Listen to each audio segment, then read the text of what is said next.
Je suis le docteur Christiane Agoton-Johnson. Je suis directeur des programmes spéciaux au Centre des hautes études de défense et de sécurité, le CHEDS, et heureuse de m'adresser à vous dans le cadre de cette série de petits entretiens que nous avons eus pour marquer la célébration de la Journée internationale de la femme au CHEDS en 2021.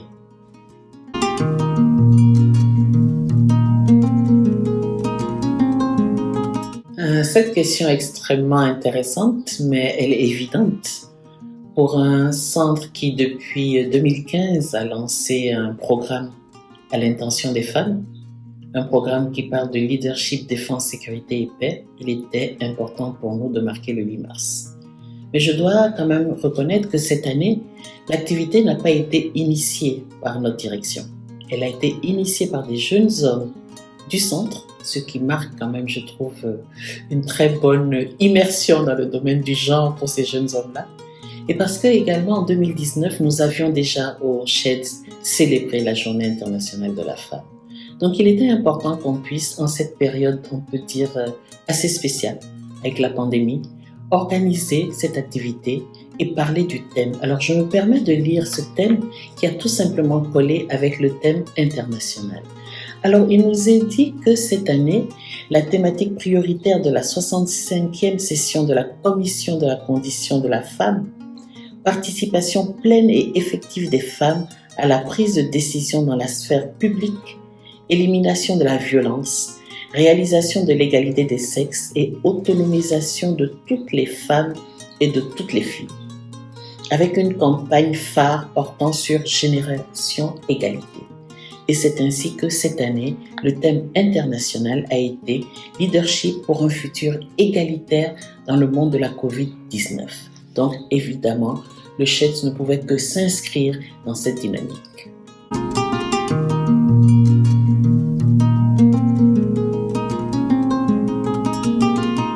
C'est vrai qu'on pourrait se demander pourquoi est-ce que le CHEDS, qui travaille prioritairement sur des questions de défense et de sécurité, s'est inscrit dans ce thème. Et après, je viendrai au choix des intervenantes.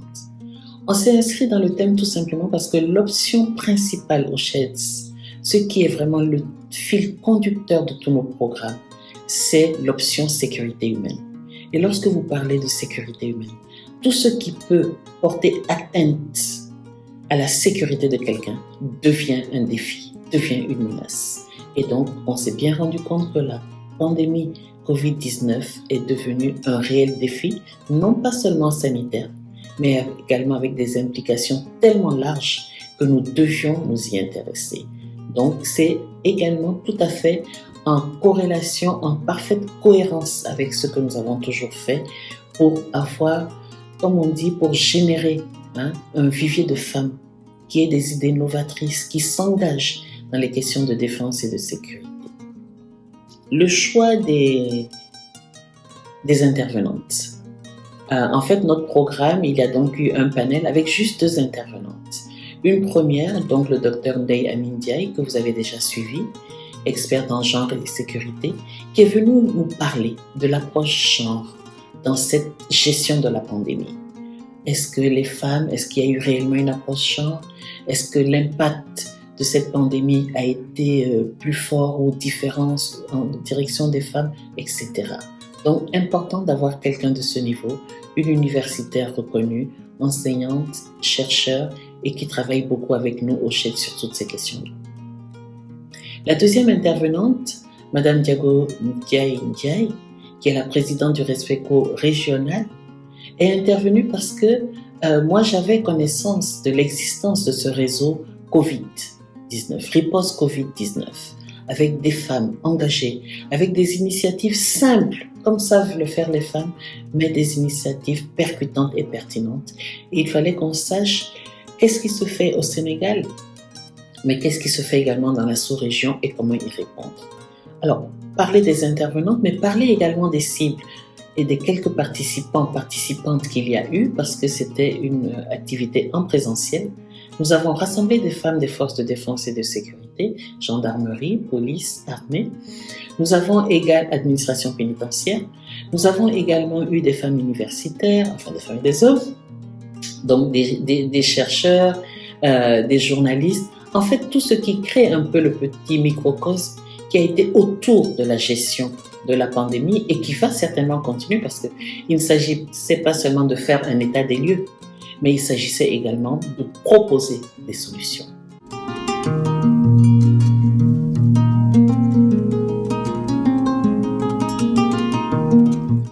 Nous avons eu vraiment des présentations très riches et des débats et des recommandations extrêmement intéressantes. Tout d'abord, on s'est rendu compte qu'effectivement, il ne faut pas tenir compte simplement de l'aspect sanitaire et qu'en fait, les femmes ont été en réalité moins touchées que les hommes du point de vue sanitaire pur.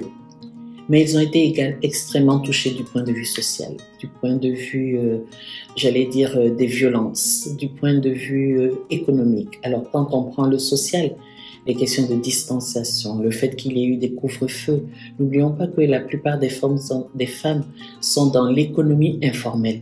Et donc tout ce qui est petite restauration, tout ce qui est travail d'hôtellerie, etc., a été supprimé.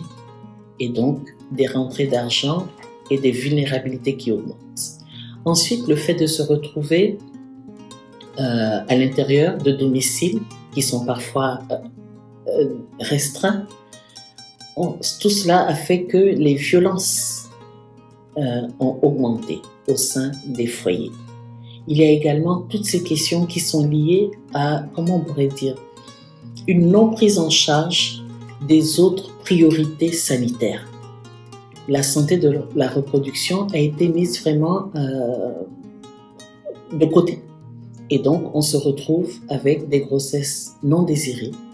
Et tout cela crée au niveau de la femme encore plus de fragilité sur des personnes qui déjà sont lourdement grévées par la pauvreté, je veux dire, et certaines frustrations. Et donc, l'impact, oui, est tout à fait différent. Ce qu'on a également constaté, c'est que il n'y avait pas vraiment de recherche désagrégée. Lorsque vous écoutez les communiqués qui sont faits chaque jour, il n'y a pas de statistiques désagrégées. On vous dit il y a tant de malades, il y a tant de soignés, mais on ne va pas vous dire il y a tant de femmes. Et donc cela va être difficile après de pouvoir capitaliser et de mesurer l'impact réel. Donc pour le moment, on parle un peu globalement. Qu'est-ce que nous avons également beaucoup appris? Oui, c'est vrai que le genre n'a pas vraiment été pris en compte dans la gestion. Et dans les comités qui coordonnent la réponse, il y a quelques femmes, mais pas autant qu'on pourrait en avoir. Mais nous avons également beaucoup appris tout ce que ces femmes ont fait de manière très courageuse, en levant des fonds, en s'intéressant aux femmes entrepreneurs pour mettre à disposition des vivres, etc., en identifiant les personnes qui avaient vraiment besoin de secours. Et je crois que ça a été extrêmement important qu'on puisse partager, avoir un état des lieux qui aille au-delà de ce qu'on se dit globalement et qu'on se rend compte que oui, la pandémie a touché les femmes du Sénégal et de la sous-région différemment. Et il y a donc il y a eu quand même des moments où on a un peu ri parce qu'on s'est rendu compte qu'un impact positif, c'est que les hommes rentraient plutôt à la maison. Donc pour certaines, c'était quelque chose de positif. Mais on a également parlé de l'impact sur les hommes. Parce que l'impact sur les hommes, le fait de ne plus pouvoir avoir les ressources habituelles, il y a également un impact sur leur aptitude à assurer la dépense quotidienne, etc. Donc vraiment, il y a tout un enchevêtrement de conséquences qu'il faudra encore considérer sérieusement, pas simplement du point de vue sanitaire, mais du point de vue social, économique, structurel même, on peut le dire.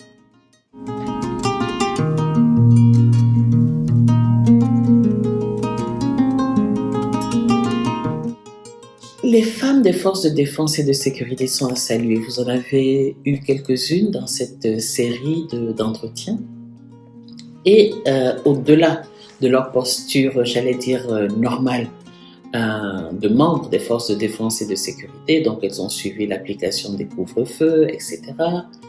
Mais on s'est rendu compte qu'elles avaient un regard différent, un regard bienveillant, une écoute différente. Et une chose qui m'a frappée, c'est qu'elles nous ont interpellés par rapport aux femmes disons, les travailleuses de nuit, qui elles aussi sont des soutiens de famille et qui elles aussi voient une grande régression, j'allais dire, de leurs revenus. Et donc, qui se reconvertissent et on les retrouve donc maintenant dans les vols à la tire, dans le racolage de jour, etc. Et on retrouve donc cette catégorie de femmes dans les commissariats alors que on ne les retrouvait pas sous cette rubrique auparavant. Et on s'est rendu compte que c'est l'œil des femmes des FDS qui a quand même fait noter ce genre de situation. Qu'est-ce qu'on peut dire d'autre? C'est leur manière souvent d'accueillir, d'aborder. Et cela, quand on est dans une situation de crise, c'est extrêmement important d'avoir une écoute attentive, une écoute différente.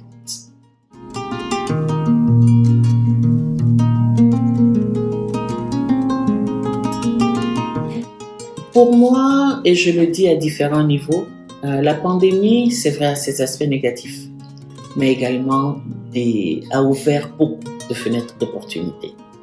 J'ai oublié de dire, ou bien je devrais peut-être le dire maintenant, comme élément peut-être positif de cette pandémie, c'est l'explosion du virtuel. Donc tout ce qui peut se faire maintenant en ligne, et on voit qu'il y a beaucoup de femmes qui se sont investies dans le commerce en ligne et qui s'en sortent très bien. Donc pour moi, l'avenir du leadership féminin, il devrait être renforcé si les femmes savent saisir toutes les opportunités émanant de ce qu'elles ont vécu. Elles ont construit de nouvelles formes de résilience. Elles ont construit de nouveaux modèles de coopération, de collaboration. Elles ont quelque part, j'allais dire, éliminé certaines cloisons dont on voit que tout de suite, lorsque le groupe Riposte a lancé des appels, tout de suite les partenaires institutionnels, les partenaires bilatéraux sont venus et ont aidé. Donc il n'y avait plus de grands protocoles où il faut faire un projet kilométrique, il fallait répondre tout de suite à l'urgence. Elles ont démontré également qu'elles savent être réellement des gestionnaires de crise. Et donc tout ça, ce sont des éléments de leadership qu'on doit capitaliser. Donc il faudrait de la recherche, il faudrait renforcer l'estime de soi et donner la parole dans différents espaces à ces femmes qui, au jour le jour, construisent la paix, la sécurité et le développement sous tous les cieux. Donc moi, je crois profondément au leadership des femmes. Et quelque part, il a été dit lors de cette rencontre également que la plupart des pays où il y a eu des réactions efficaces et rapides sont des pays dirigés par des femmes, n'est-ce pas?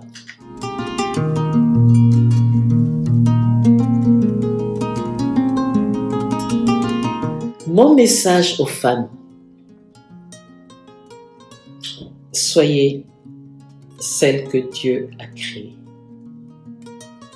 C'est-à-dire des créatures qui peuvent être douces mais fortes, qui peuvent sembler fragiles mais qui ont beaucoup de ressources. Et des créatures qui ont été créées à côté de l'homme. Donc c'est ensemble que nous devons construire ce futur que nous voulons, ce monde post-Covid. Le message aux femmes, c'est de ne pas rester tout simplement dans une fausse timidité, une fausse discrétion, mais de savoir utiliser toutes leurs ressources et toutes leurs facettes pour être des êtres à part entière. On nous appelle la moitié du ciel et nous le sommes, donc brillons.